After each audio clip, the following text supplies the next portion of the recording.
sa envelope? DepEd! Anong ginawa ko? Binigay ko sa DepEd! Utak na mo ka!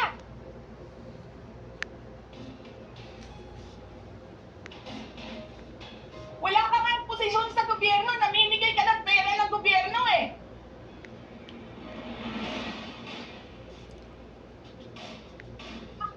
Sirain ito, yung kangal sa mga kasama ko sa office ng mga Vice President.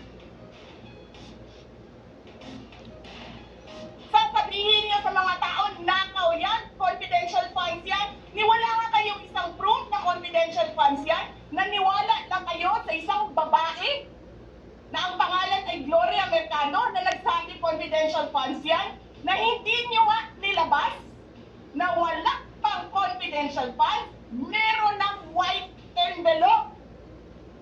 Kasi 2022 pa lang, ang ina mo ka, may utos na ng pera sa DepEd. Tapos kami yung nagsisinungaling? Nagbibigil ako eh. Kasi gusto ko lang magtrabaho. Gusto ko lang tapusin nyo na yung show ninyo dyan sa House of Representatives para makabalik na kami sa trabaho namin.